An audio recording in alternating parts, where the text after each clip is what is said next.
Vince McMahon continues to dedicate less time to overall WWE programming such as Raw and SmackDown.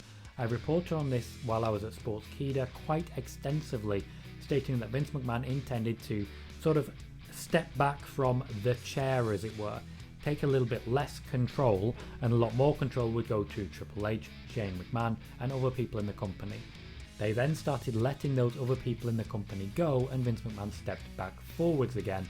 But we are hearing a lot more now, for example, about Vince McMahon missing shows, particularly SmackDown shows, even though he still attends most Raw shows because someone's got to rewrite that script at the last moment.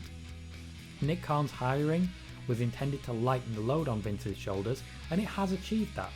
Vince doesn't feel the need to be as involved as he used to, because a lot of the business decisions he used to make are now being made by Nick Khan, someone he has a lot of confidence in. Triple H's responsibilities keep growing, but when it comes to taking over the business, he seems to have little interest in it. Triple H has been very open in the past, at least in interview conversations with myself. I'll try and find the audio for you guys, stating that he never expected to be in the position that he's in the boardroom, as it were. He only wanted to wrestle. Now that he's involved in NXT, overseeing that, he's very happy with his job there and doesn't seem that interested in taking over larger business decisions. Shane McMahon, on the flip side, has proven his business acumen, but Vince is apparently just uninterested in promoting him. I'm not going to go into the dynamics of the family there, but it's interesting that he just doesn't seem very interested in actually promoting his son, despite the fact that Shane for a long time was earmarked to take over in the actual hot seat, as it were, for the top job. Nick Khan is slowly rebuilding the business aspect, and that is now starting to affect the overall wrestling product. We're certainly seeing that in certain business decisions, for example the choice to have less part-timers and the promotion of the Raw commentary team. Vince is still present at Raw shows often, but is going to SmackDown more and more rarely as time goes on.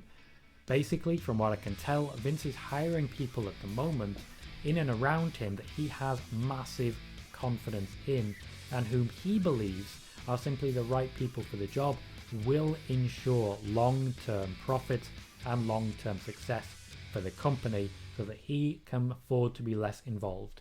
To be clear, the first source that I had for this particular news story was Vince McMahon himself, who has said in interviews and in media calls that he doesn't feel the need to be amongst the weeds as much as he did.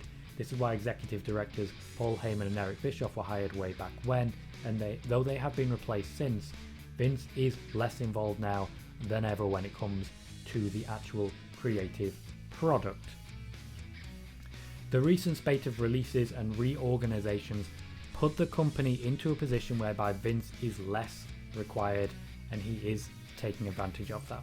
This is of course part of the reason that the feeling backstage is that Vince has never cared less about the product. So yes, I did slip in that quote again from a source saying that, and I quote, "I don't think Vince has ever cared less." This is a part of that. I followed that source to ask for more information on this, and this is what I was able to learn about Vince McMahon's backstage responsibilities and the reduction in them.